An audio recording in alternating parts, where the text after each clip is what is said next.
Здравствуйте, друзья! С вами Лара Володина и мое новое спасение. Это Спаниель.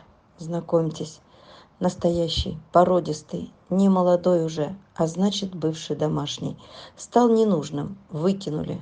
Кто-то привез в ППЖ, то ли сам хозяин, то ли кто-то подобрал на улице и тоже привезли в ППЖ. Обезвожен, анемия, исхудавший, давно не евший, еле дышит, нос заложен с соплями. Ну, скажи, нам в клинику, конечно, надо. Носик, сейчас поедем в клинику. Поедем, моя маленькая, поедем. Не был он любимым в жизни, а в конце больного еще и предали, выкинув. Попросила я его забрать и сразу в клинику. А там лечение, анализ крови, эхо сердца. Дышит с остановками. Сдали и на дирофилярий.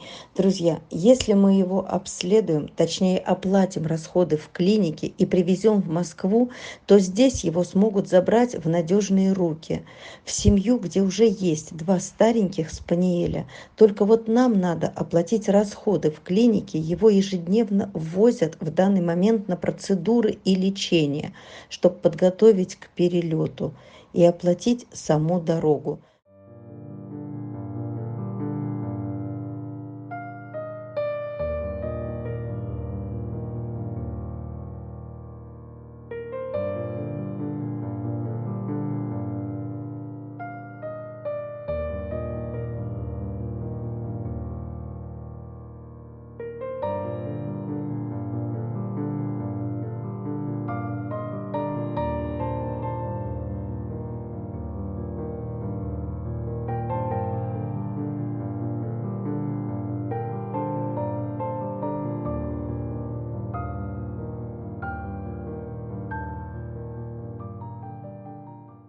Вот такова цена жизни этого песика, спаниеля девчушки. Друзья, помогите, пожалуйста, вернуть его к жизни. Давайте сделаем его счастливым. Друзья, теперь о той собачке из затопленного дома в Якутске, вывезенной недавно, откуда спасали и кошек. Собачку привезли в Москву, назвали ее Настя, наверное, за ее покорный, терпеливый нрав. Приехали с Настенькой на стерилизацию к доктору, да? Ты моя зайка, зубки молоденькие, да, хорошенькие. Это та девочка, в которую стреляли 31 декабря, а потом машиной переехали. Хромала. Я рассказывала вам об этой собачке, что 31 декабря в нее стреляли и переехали машиной. Собачка с виду обычная, серая, но какая же у нее шикарная, широкая душа.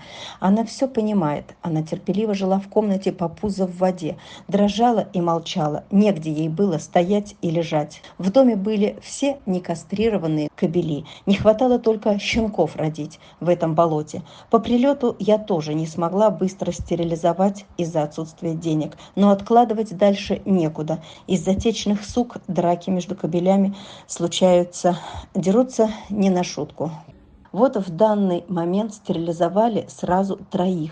Я попросила сделать на стерилизации заодно, пока она в наркозе, и рентген тоже. И действительно, таз сломан. Но за полгода уже все срослось, и врач сказал, что ничего делать не надо. Не надо ломать, если это не мешает жить. Ей не мешает, даже не хромает. Главное, не выявлены проблемы, угрожающие жизни. Уже хорошо.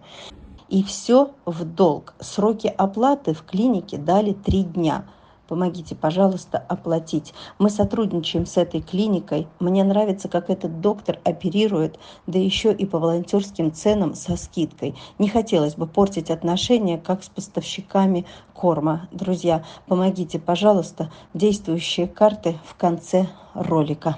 Итак, мы приехали с 3 собаками в биоконтроль.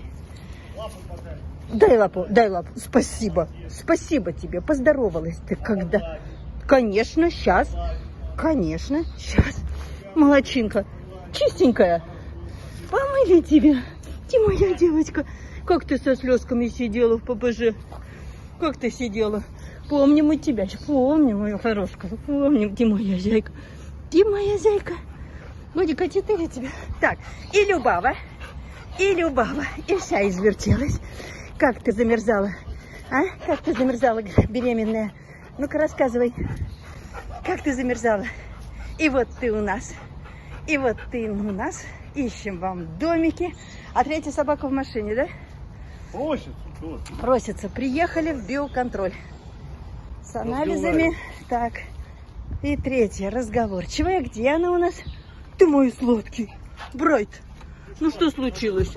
Что случилось у маленького Брайтика? Из писюна капает кровь. Из писюна капает кровь. Да, сейчас, не плачь. Не плачь, сейчас пойдем к онкологу. Уже записали? Да, я сейчас заберу.